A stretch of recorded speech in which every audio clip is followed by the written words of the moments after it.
La identidad de género es la convicción personal y privada que tiene un individuo sobre la pertenencia al sexo masculino o femenino.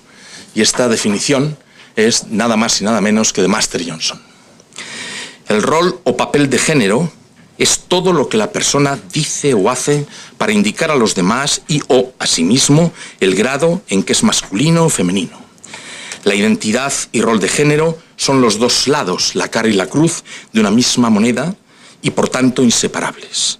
La identidad de género es la experiencia privada del rol de género y el rol de género es la manifestación pública de la identidad de género, tal y como dijo Guren en el año 2003. En 1973, el médico inglés Norman Fiske propone el término de síndrome de disforia de género para denominar no solo la transexualidad, sino también otros trastornos relacionados con la identidad de género. Con el término disforia de género se designa la insatisfacción resultante del conflicto entre la identidad de género y el sexo asignado.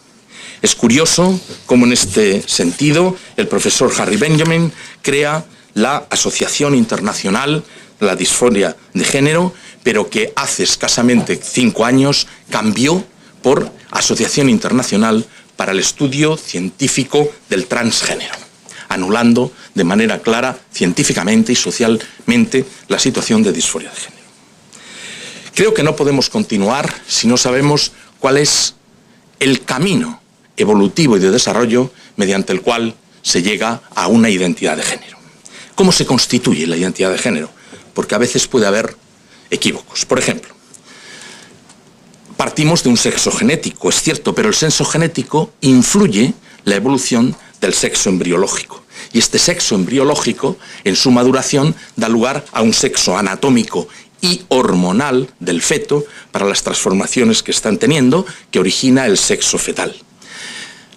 Desde el nacimiento y a raíz de estas configuraciones previas del sexo, se llega al sexo civil, que es el sexo en el cual se es inscrito, ¿verdad?, en el Código Civil.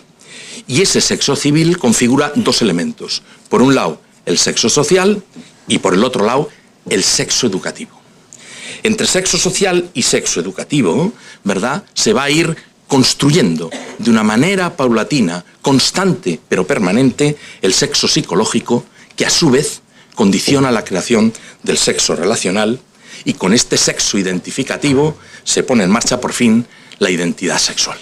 Fíjense ustedes el camino que hay, como para reducirlo a 1 o 2 aspectos, cuando en realidad es una interacción de al menos 1, 2, 3, 4, 5, 6, 7, 8, 9, 10 factores que interactúan entre sí.